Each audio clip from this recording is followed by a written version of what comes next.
Crazy Tunes presents. This video is made for entertainment and education purposes only. Dhanakpur गांव में सेठ बंसीलाल अपने बड़े से घर के आंगन में उदास खड़ा था। ये भीकू कहाँ रह गया? अब तक आया क्यों नहीं? उतने में बंसीलाल का नौकर भीकू वहाँ आता है। भीकू, तू सब्जी लेने गया था या उगाने? इतना समय कैसे लग गया तुझको? मालिक, वो सब्जी मार्केट में दो आदमियों के बीच में बहस होने लग रही थी, इसलिए मैं लेट हो गया। अच्छा, ठीक है। चलो अब जल्दी से कारखाने जाकर आज का हिसाब लेकर आओ। भीकू वहाँ से चला जाता है और बंसीलाल अपने इस बड़े से घर में अकेला रहता था। वो पूरे गांव में सबसे अमीर आदमी था।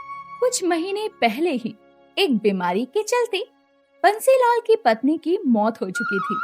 भीकू काफी ईमानदार और नेक इंसान था। वो सालों से बंसीलाल के घर का नौकर था और उसके घर पर काम किया करता था।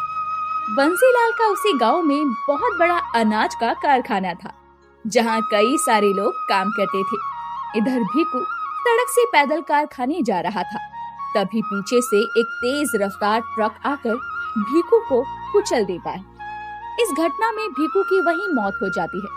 जब इस हादसे की खबर बंसीलाल को मिलती है तो वो काफी उदास हो जाता है। बहरहाल कुछ दिन यूं ही बीत जाते हैं। एक रात बंसीलाल अपने घर में अकेला बैठा हुआ था।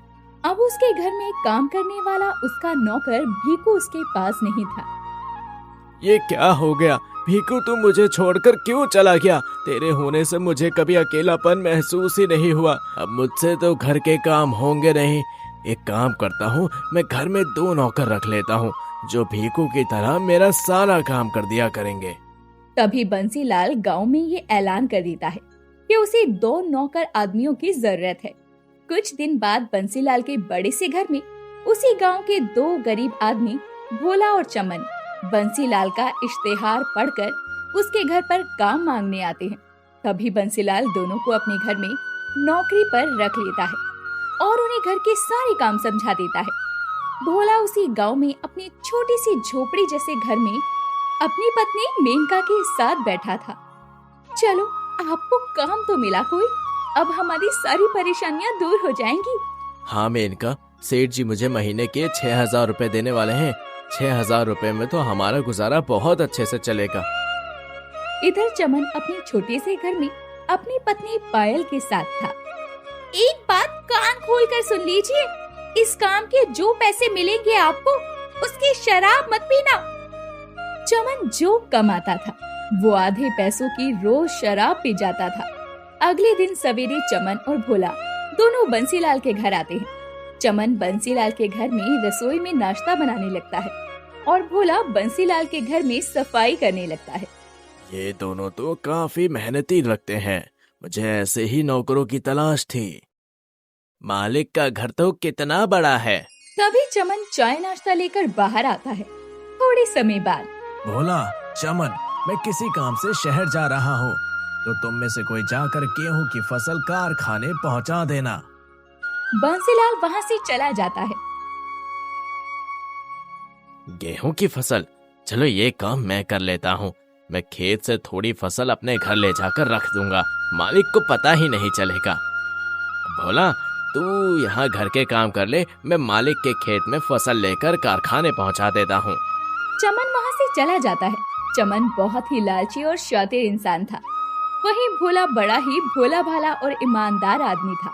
इधर चमन बंसीलाल के बड़े से खेत में आता है और एक बैलगाड़ी में कई सारे गेहूं से भरी हुई बोरियों को लेकर अपने घर आकर 4 गेहूं से भरी बोरी अपने घर में रखकर बाकी बोरियां कारखाने लेकर चला जाता है और शाम तक सारी बोरियां कारखाने में रखकर बंसीलाल के घर आता है। वहाँ भोला घर की सफाई कर रहा था।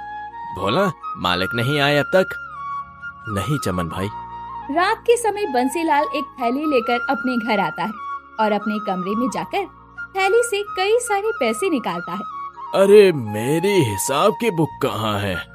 लगता है बाहर सोफे पर ही पड़ी है। अरे चमन, जरा बाहर सोफे में मेरी वो बुक लेकर आना जरा। चमन वो बुक लेकर बंसीलाल के कमरे में आता है। बंसीलाल के बेड पर इतने सारे पैसे देखकर चमन के होश उड़ जाते हैं। इतने सारे पैसे, बाप रे, मैं तो पहली बार इतने सारे पैसे देख रहा हूँ। ये तो लाखों रुपए लगते हैं। अगर ये पैसे मेरे पास आ गए तो मेरा तो जीवन ही बदल जाएगा। चमन, वो भोला भी ठीक से काम कर रहा है ना?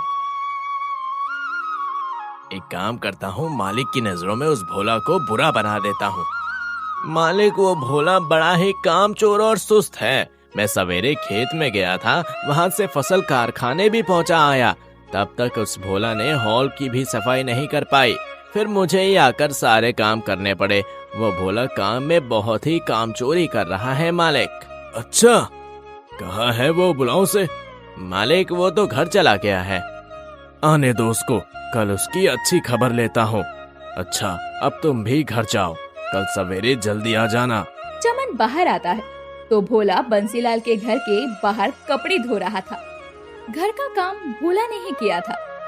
चमन तो एक काम करके बस आराम कर रहा था, पर उसने बड़ी चालाकी से भोला को बंसीलाल की नजरों में बुरा बना दिया था। चमन, चल, मालिक ने हम दोनों को घर जाने को बोला है। भोला चमन के साथ वहाँ से चला जाता है। अगले दिन सवेरे बंसीलाल भोला को खूब खरी खोटी सुनाता है। भोला, ईमानदारी से काम कर, तू काम में कामचोरी मत कर। मालिक, पर मैं तो ईमानदारी से ही काम कर रहा हूँ। बस बस, मैं सब समझता हूँ, अब जाकर काम कर। मैं तो अच्छे से ही काम कर रहा हूँ, फिर मालिक को ऐसा क्यों लग रहा है? भोला काम करने में लग जाता है। इसी तरह दिन प्रतिदिन बीतने लगे। भोला बहुत ही ईमानदारी से बंसीलाल के सारे काम करने लगा और कामचोर चमन हर बार बहाने बताकर अपने सारे काम भोला से ही कराने लगा। एक शाम चमन लाल बंसीलाल के कमरे में सफाई के बहाने से आता है और बंसीलाल के शानदार बेड पर लेट जाता है।